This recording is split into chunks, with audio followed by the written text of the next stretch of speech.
I'll try another question. We've seen protesters once again in Parliament Square, setting up some sort of Glastonbury on Thames gazebo with some pretty poor artists, if my memory serves me right. So do you agree with the recommendations? I think it was by the policy exchange that there should be zero tolerance to these sort of events, and we shouldn't be putting up with antisocial behaviour. And just this morning, we've seen protesters on Whitehall around Parliament Square, probably as you was coming into the building. Do you think it's time that you left the Ivory Tower and got out there on Whitehall and sorted these people out? Because people of London, the tourists, the people that work at this place, and the taxi drivers, the bus drivers, they're getting fed up of it, and you're just letting it happen. You've got the powers now to do this. So there's current bill bouncing around Parliament which hasn't come in yet, so those powers aren't in existence yet. It's not strictly true, is it? You can move these people on. They're obstructing the highway. So we could have a long conversation about public order law. No, but why are you not moving them on? Well, because you're making selective comments based on a partial understanding of the law. I do not want Londoners disrupted any more than anybody else does, but the law is very clear that protest is disruptive, and to a certain extent that is allowed. That is what the law says at the moment. Now, you might not like that, but I have to work to the law rather than rather than whim. Now, it is right. It's not, Commissioner, but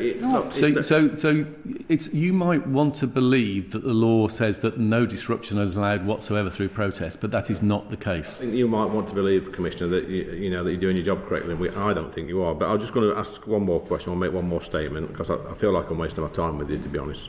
You say you took 5 years out of the force. There's probably people listening to this today wish it was a lot longer, and I'm one of them. Do you think you've got the confidence of the public? I'm not going to sit here. If people want to be personally offensive, then write it in newspapers, but I'm not going to answer those questions. Okay, I don't think we want to be personally offensive. I think we're trying to get to what the problems are in the Met and how you're going to tackle them. Can I just ask a question about the issue of the protest?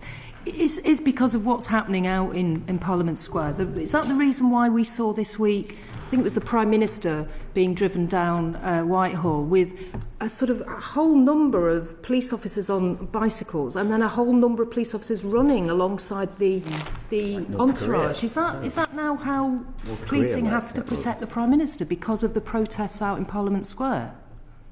So there was a large planned protest in Parliament Square.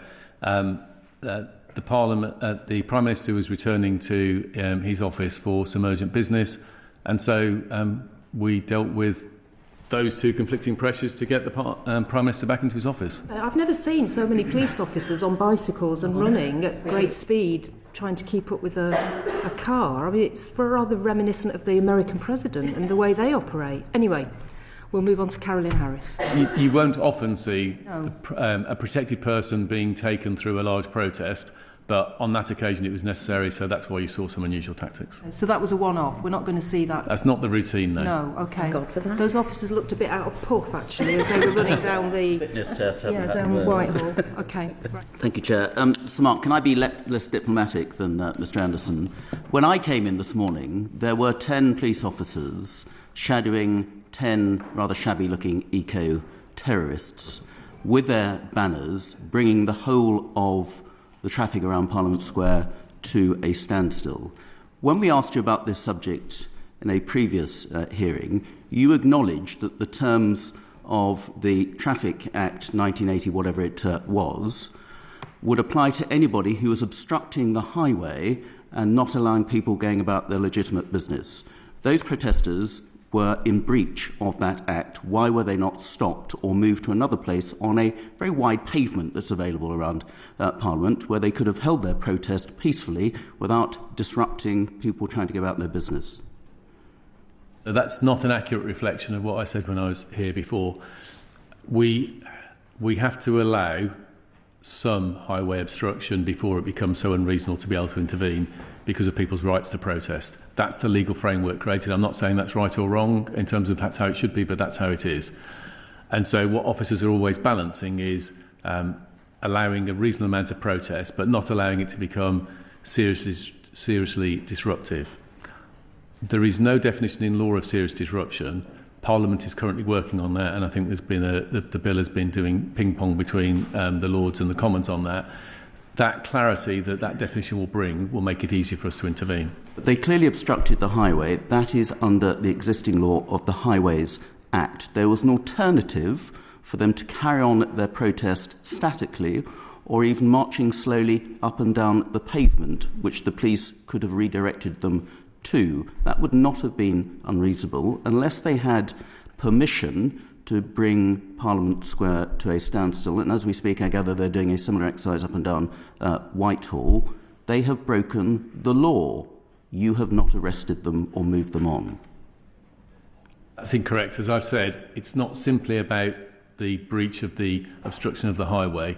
There is plenty of case law that says that is permitted for protest, and we are having to work in a very uncertain legal framework, which is why I'm grateful that the Prime Minister and Home Secretary have responded to our ask, and there's an act going through Parliament at the moment trying to define serious disruption, because that's what we have to wrestle with.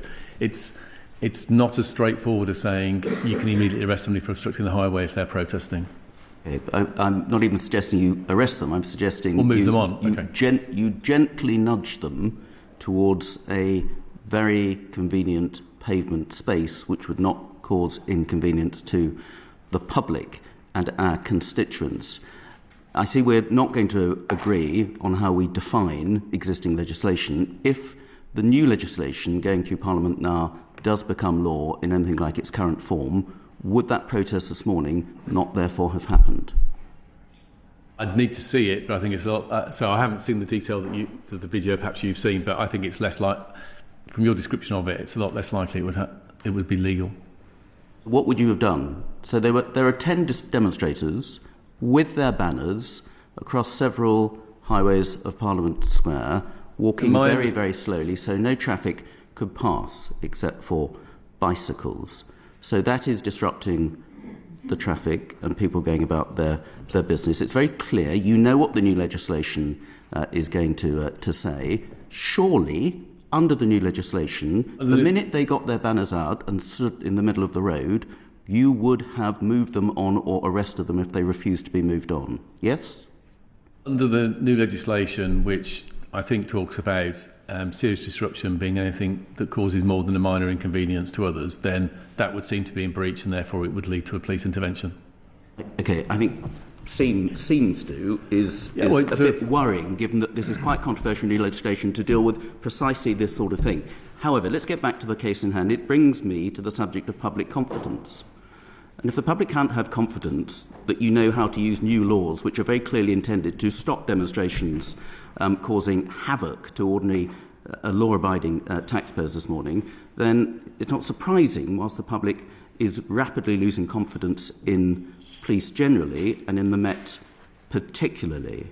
Now, yesterday we had the Minister here with officials from the Home Office on this subject.